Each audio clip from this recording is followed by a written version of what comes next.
연휴 마지막 날 저녁 수요 기도회에 나오신 우리 성도님들 축복하고 환영합니다. 오늘 말씀은 우리가 잘 아는 나사로 이야기입니다. 예수님이 말씀하시니 죽은 나사로가 살아났다네. 조금 전에도 우리 목사님들이 힘차게 찬송을 해주었습니다. 우리에게는 아주 익숙한 사건입니다. 그런데 이 본문을 기적 하나로만 읽어버리면 우리는 정작 하나님께서 이 본문을 통해서 우리에게 하시고자 하셨던 의도에 좀 벗어날 수도 있겠다 싶습니다. 요한복음은 기적이라는 단어보다 표적이라는 단어가 많이 나옵니다. 17번이나 나옵니다. 이 표적은 누구를 가리키는 사건이죠. 그 표적을 가리키는 분, 바로 예수님을 보아라 라는 것입니다. 그래서 이 표적의 목적은 예수님을 가리켜서 그분을 믿게 하는 데 있습니다. 오늘 본문도 마찬가지인데요. 나사로가 살아난 이 이야기는 죽은 사람도 살아날 수 있다, 불가능한 병도 고칠 수 있다, 감동, 이렇게 끝나지 않습니다. 이 사건은 예수님이 누구신지 드러냅니다. 우리가 뭘 믿어야 하는지 가르쳐 주고요. 그리고 우리가 어떤 시선으로 신앙생활을 해야 되는지 우리에게 잘 알려주는 말씀입니다. 특별히 요한복음의 기록 목적을 우리가 다시 한번 생각해 보면 좋겠는데요. 요한복음 20장 31절 말씀입니다. 오직 이것을 기록함은 너희로 예수께서 하나님의 아들 그리스도이심을 믿게 하려 함이요, 또 너희로 믿고 그 이름을 힘입어 생명을 얻게 하려 함이니라 라고 기록되어 있습니다. 요한복음의 목표는 예수님을 믿게 하고 그 믿음으로 생명에 이르게 하는 것입니다. 그러니까 요한복음에서 어떤 이야기들을 읽을 때마다 우리는 생각해 봐야 됩니다. 이 사건이 예수님을 어떻게 드러내고 있지? 우리가 무엇을 믿어야 하지? 이 사건과 생명은 어떻게 관계가 나오는 거지? 특별히 요한복음에게는 중요한 주제가 하나 있는데 바로 영광이라는 주제입니다. 요한복음 2장에서 예수님은 가나의 혼인잔치에서 물을 포도주로 바꾸십니다. 그 첫 번째 이 기적, 표적을 통해서 그의 영광을 나타내심에 제자들이 그를 믿었다라고 기록하고 있습니다. 그러니까 이 표적의 목적 무엇입니까? 영광을 드러내고 그분 예수 그리스도를 믿게 하는 것이다.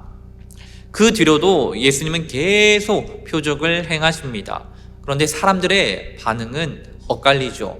물론 어떤 사람은 믿습니다. 그러나 어떤 사람은 표적을 계속적으로 보아도 더 강하게 거부해버려요. 그런 과정 속에서 오늘 본문을 보면 좋겠습니다. 오늘 읽은 요한복음 11장은 요한복음 전체에서 이 전환 역할을 합니다. 왜냐하면 나사로 이 사건 이후에 예수님을 죽이려는 이 움직임이 굉장히 구체화됩니다. 요한복음 11장 뒤에서 제사장들과 바리새인들이 모여서 의논합니다. 이 사람이 정말로 표적을 많이 행하는데 어떻게 해야겠느냐. 그래서 서로 의논하고 죽이기로 결의합니다. 여러분, 요한복음 11장은 단지 나사로 이야기가 끝이 아닙니다. 이 사건은 십자가로 이어지게 하는 역할을 합니다. 그러니까 11장은 부활을 나타내는 이 표적이면서 동시에 십자가로 들어가는 문의 역할도 하는 겁니다. 그럼 우리가 본문으로 자세히 들어가 봅시다. 1절부터 보면 이 베다니에 나사로가 병들었습니다. 마르다와 마리아의 오빠입니다. 이 가정은 예수님과 친했습니다. 가까웠습니다.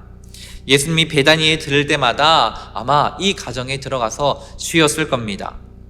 예수님께서 이 가정을 사랑하셨다라고 성경은 친히 기록해 놓고 있습니다. 그래서 이 마리아와 마르다, 이 자매들은 사람을 보내서 이렇게 말하죠. 3절입니다. 이에 그 누이들이 예수께 사람을 보내어 이르되 주여 보시옵소서, 사랑하시는 자가 병들었나이다. 자, 여기에는 두 가지 사실이 있습니다. 하나는 믿음입니다. 주님은 우리 가정을 너무나도 사랑하시니까 주님 도와주실 거죠? 라는 믿음이 있었고요. 또 다른 하나는 기대였죠. 주님 오시면 반드시 해결할 겁니다. 주님 사랑하는 우리 가정에 오셔서 주님 도와주시옵소서, 병 낫게 하여 주시옵소서. 그런데 여기서 먼저 깨닫게 되는 것은 사랑받는 가정에도 병이 있다는 겁니다.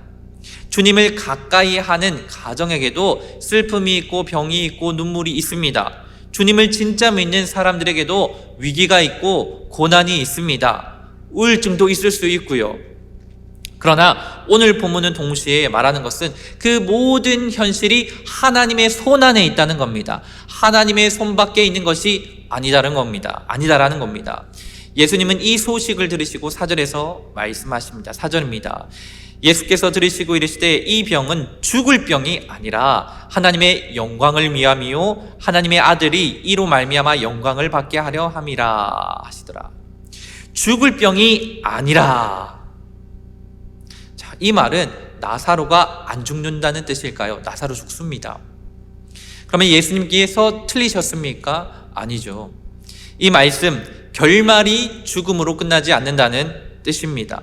이 병의 마지막 단어는 바로 하나님의 영광이다라고 선포해 버리시는 겁니다. 예수님의 시선과 사람들의 시선은 정반대입니다. 우리의 눈에는 호흡의 마지막 당연히 죽음이죠. 우리의 눈에는 문제의 마지막 실패일 수 있죠.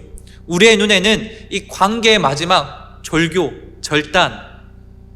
그러나 예수님은 선언하십니다. 마지막 단어는 내가 정한다. 너의 인생의 마지막 단어 내가 정한다. 너의 끝은 내가 정한다. 결말은 하나님의 영광이다 라고 말씀해 주시는 겁니다. 예수님은 끝을 아시는데 그 끝을 항상 영광으로 묶으십니다. 그래서 모든 영광을 하나님께 우리가 이 찬양을 신앙 고백으로 할 수가 있는 것입니다.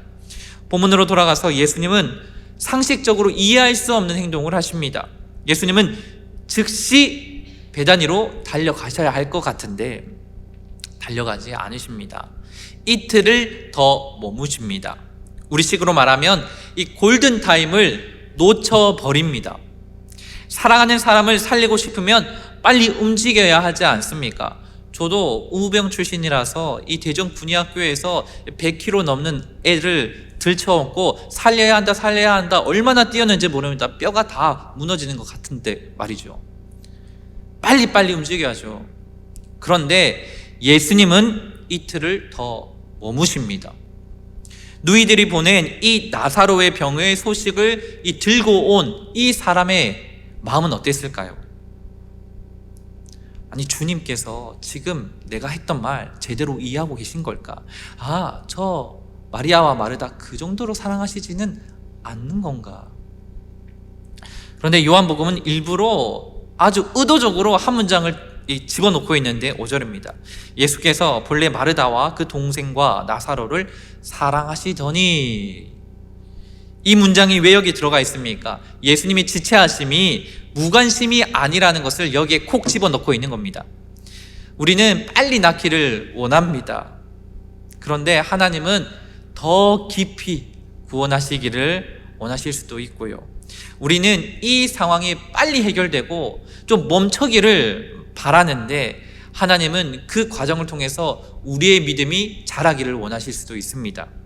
우리는 빨리 뭔가 끝냈으면 좋겠는데 하나님은 그 과정을 통해서 예수님을 더 깊이 알기를 원하실 수도 있죠. 그래서 하나님은 때로 지연이라는 길로 우리를 데리고 가십니다. 그리고 그 길에서 우리는 한 가지를 배웁니다. 내가 의지할 것은 상황이나 환경이 아니라, 그 변화가 아니라 우리 예수님은 그럼에도 불구하고 신실하신 분이다. 우리 하나님은 그럼에도 불구하고 선하신 분이시다. 본문을 훌쩍 뛰어넘어서 우리가 39절 또 보았는데 39절에 보면 예수님은 마침내 이 베다니로 오십니다. 그리고 무덤 앞에 서십니다. 그리고 돌을 옮겨 놓으라 라고 말씀하죠. 그러나 이 마르다가 말합니다. 주여, 죽은 지가 나흘이나 되었습니다. 벌써 냄새가 나요. 원망 섞인 말이겠죠. 늦었다는 겁니다. 끝났습니다. 지금 돌을 옮기면 내 마음은 더 슬플 건데, 더 비참할 건데, 늦게 와가지고는 이제 와서 뭘 하시려고. 그런데 중요한 건 예수님은 아무것도 모르고 나사로가 죽었어, 이렇지 않다는 모든 것을 아신다는 겁니다. 들어와서 냄새가 고약할 것도 이미 다 아셨습니다. 아니, 오히려 냄새 날 그 시간을 고대하셨고 기다리셨습니다. 왜 그렇습니까? 하나님의 영광 보시려고요. 하나님의 영광은 인간적으로 불가능할 때 가장 선명하게 보입니다. 우리는 가능할 때, 좀 괜찮을 때 하나님이 일하시면 좋겠다라고 생각을 하십니다. 나도 드러나고 우리 하나님도 드러나고 모두가 드러나고. 그러나 하나님은 불가능하실 때도 일하십니다. 아니, 분명하게 말씀드리면 하나님은 불가능할 때 하나님 되심을 가장 분명하게 드러내십니다. 그래서 예수님은 냄새나는 무덤 앞에 서 있습니다. 그리고는 마르다에게 말씀하시죠. 40절입니다. 예수께서 이르시되 내 말이 내가 믿으면 하나님의 영광을 보리라 하지 아니하였느냐. 여러분, 믿음이 무엇입니까? 상황이 더 좋아질 것 같은 느낌적인 느낌입니까? 좋은 결과가 나올 것 같은 기대입니까? 내일 잘 될 거야, 긍정의 마음을 가져야지. 그러나 믿음은 주님의 말씀이 말씀하게 두는 겁니다. 마르다는 현실을 지금 계속 봐왔습니다. 나을, 그리고 냄새나는 그 장소. 그 말이 맞습니다. 틀린 말이 아닙니다. 그런데 그 말이 결론이 되면 문제입니다. 왜? 하나님은 그렇게 결론 맺지 않으시거든요. 믿음은 무엇입니까? 현실을 부정하는 것이 아니라 현실 위에 하나님의 말씀을 올려두는 것입니다. 네가 믿으면 하나님의 영광을 보리라, 이 말씀을 하시고 큰 소리로 43절에 나사로야 나오라. 나사로는 기도한 것도 아니고 결단한 것도 아니고 노력 아무것도 안 했죠. 죽었습니다. 그런데 그가 살아납니다. 무엇 때문입니까? 예수님의 말씀이 나사로를 살렸기 때문입니다.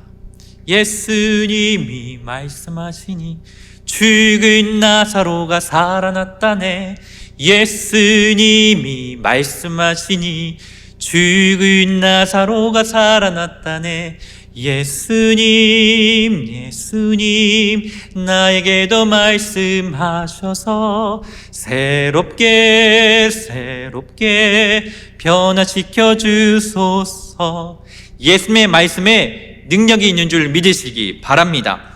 요한복음은 처음부터 이 사실을 언급했습니다. 태초에 말씀이 계시느니라. 그 안에 생명이 있었으니.